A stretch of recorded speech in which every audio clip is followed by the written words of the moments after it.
Hello YouTube, it's Tony. So today I will be showing you the top 10 best teleports to a bank for 2019.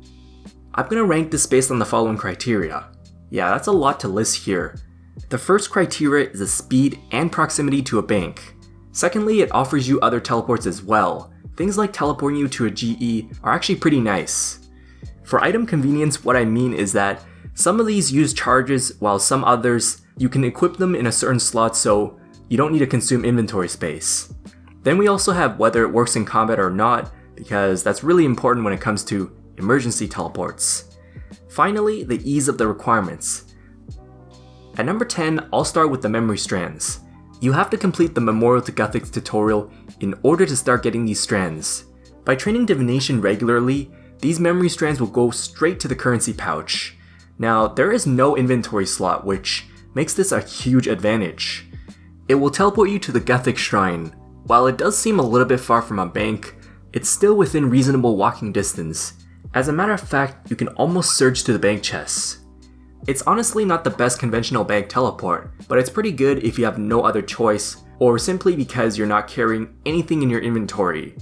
Unfortunately, it does not work in combat stance at all. You also cannot keybind this either. At number 9, we have the Ring of Kinship. There are no requirements for this. In order to get this, it's kind of a little bit of a long walk because you have to talk to the engineering tutor. The teleport is kind of far from a bank, but it's not a bad choice if you're a new player. When it comes to emergency teleport to a bank that has no requirements and it's pretty Iron Man friendly, this is pretty much your best choice. For this reason, I ranked it above the memory strands. Now if you're a main account, it's probably not going to be the most ideal item. One of the reasons is because this is actually lost in death. Yeah, if you were to lose this, then you have to keep going back to the engineering tutor and then get a new one. While it does work in combat, but if you were to keybind this, then the first slot on the action bar is opening the party interface. At number 8, we have Desert Amulet 2 or higher. Now, this requires the Desert Medium task complete. It gives you unlimited teleports to Narda. This teleport's very close to an altar, which not only recover prayer, but they also recover HP as well. The proximity to a bank isn't all that great. The requirements can be somewhat tedious if you're a new account. However, if you're an Iron Man that's trying to save up on prayer potions, or you just want to simply restore your prayer instantly, then this is a pretty decent choice. Not to mention that you can do this in combat and then heal your HP instantly. Number 7, the Priff Lodestone. No, it does not work in combat as with all the lodestones in the game. You also do not need to equip this or even have anything in your inventory. This is the closest lodestone to a bank, and it's even faster than Birth Orb. However, it is a little bit slower than the Varrock lodestone, but you do need to unlock the quest point shop first. What's really amazing are the facilities around the Priff lodestone. You also get a GE and a daily challenge master, and even a sinkholes portal. If you want to use the quick lodestone teleport, it's significantly faster than the non-quick lodestone. Unfortunately, Viswax these days are actually quite expensive. Moving on, we have Grace of the Elves. While this item is tradable itself, but the moment you equip this, it becomes completely untradeable. It also requires one level 99 skill and Plague's End quest complete.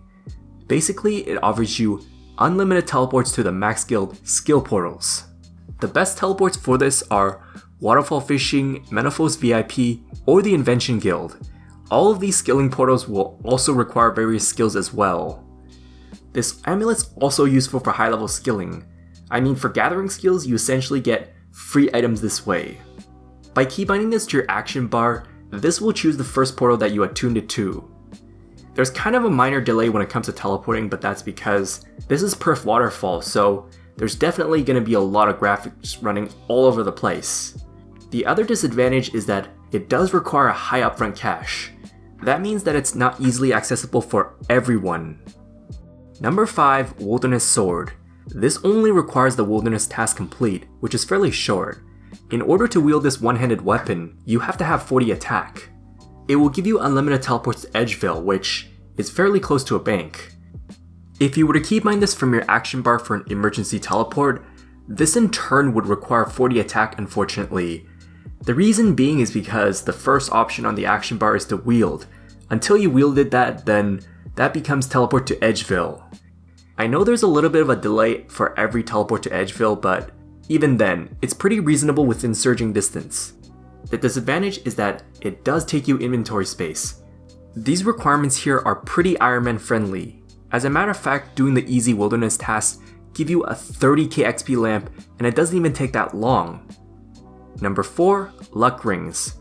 All of these are tradable, and they also have no requirement to use. The Ring of Fortune and the Luck of the Dwarves will give you unlimited teleports to the GE entrance. This in turn allows you to access both the GE and the bank. This is actually a pretty decent choice for combat because you do not need to waste a ring slot. The reason being is because most people are going to have Luck of the Dwarves in their inventory or equipping it. The problem is that you have to surge in order to use the bank. The other thing is that if you do keybind this, then it teleports you to Miscellanea instead. I know a lot of you are going to ask me, "Oh Tony, why'd you rank it so high? This isn't a short bank teleport." Well, the main reason is because of the other facilities that you can access. I'm sure a lot of you who are doing combat training or even bossing, they will probably have 1 or 2 GE offers just there for flipping. This is also a tradable item as well that doesn't use up any charges. At number 3, we have the TOKKUL-ZO ring.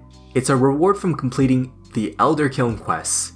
Initially, after you complete the quest, you don't need to spend Tokkul on this. Now, it does work in combat, but only if you're not being attacked by any creatures. There are several teleport options across the entire place of the Tsar. I am not entirely sure how that's pronounced, whether it's correct or not, but either way, all these teleports are pretty close to a bank. Personally, the best options are 2 and 4. I mean, it's usually very peaceful and it gives you the least amount of lag. If you want access to a fairy ring, then you want to use a third option. This makes this the best ring for runecrafting, money making, or even soul altar. If you were to lose this ring, however, then you kind of have to grind Tokkul again. It's very tedious and long because I remember doing this on my Iron Man while I accidentally wore this in the fight caves. This was not a fun experience, trust me. Why did I rank it at number 3 is because this is arguably the fastest bank teleport in the game. Number 2, a Toon Crystal Teleport Seed. This requires the Plague's End quest complete. It will give you unlimited teleports to any elven clan or even any elf place. In order to create this, you have to have a regular crystal teleport seed and 4,000 harmonic dust. You can equip this in the pocket slot. The closest bank teleports are number 0 and number 8. I find that this item is very underrated. Not many people know how amazing this really is. It's also great for Elf City thieving rotation, and there's also a summoning obelisk in one of the Elf City clans. In terms of inventory space for combat training, if you were to equip this in your pocket slot, then you don't really have to worry too much about inventory space. Trust me, I have seen people use Spring Cleaner in their pocket slot for something as high as God Wars Dungeon 2. If you're being attacked by monsters constantly, then it can be a little bit hard to activate. However, if you were to use keybinds, then it does not become a problem anymore. The other issue is that sometimes there is a small delay when you're loading elements in Priff. So while this teleport's slower than TOKKUL-ZO, but it's pretty good for emergency teleport. Not to mention that Elf City has a lot of different facilities in the game. Finally, last but not least, we have the Max Cape or the Completionist Cape. For Max Cape, well, it's pretty obvious because it requires 99 in all skills. For Completionist Cape, it also requires 99 in all skills, but there are definitely way more requirements than this. This is the only bank teleport for the Cape slot. Comp Cape is like the true best in slot, so oftentimes it's going to be worn anyways. Now as for Max Cape, it's usually a great hybrid cape, although it's not as good as Kiln Cape individually. Yeah, there's a delay whenever the character lands, and it also forces the camera to face south. It can be a little bit annoying, but even then, it's still a pretty good cape to use to a bank teleport if you're doing combat. You do get access to GE, the boss portals, and even the altar so you can recharge your prayer points. Before I end this video, here are 5 honorable mentions, and the reasons why I didn't include them here. I'll start with the clan Vexillum. The reason I didn't put this here is because it does not work in combat. Secondly, the bank isn't exactly within walking distance. You kind of have to surge a little bit to get there. The Birthwarp Lodestone. I understand that this is a pretty good beginner lodestone, but the memory strands are actually better than this. the Quest Point Shop Bank Chest. While it is arguably the closest lodestone to a bank chest, but first of all, it does require 125 quest points. Now, you might be thinking, well, Tony, 125 is not a lot compared to doing the Plague's End quest itself. I could have put this instead of the Priff lodestone, but there are no other special facilities just around the Baroque lodestone. Skull of Remembrance. It does have a very long delay, and not to mention that it does not work in combat. However, this quest is available in free-to-play, so that's why it deserved an honorable mention. Finally, Passage of the Abyss. I get that it offers you unlimited teleports to a couple of different pieces of jewelry. However, the interface is a little bit clunky and you can't really rearrange the teleport options after you've applied them here. So yeah, thanks for watching and I hope it helps. If I missed anything, feel free to ask. Also, be sure to subscribe if you haven't done so already because I will definitely be doing more top 10s in the future.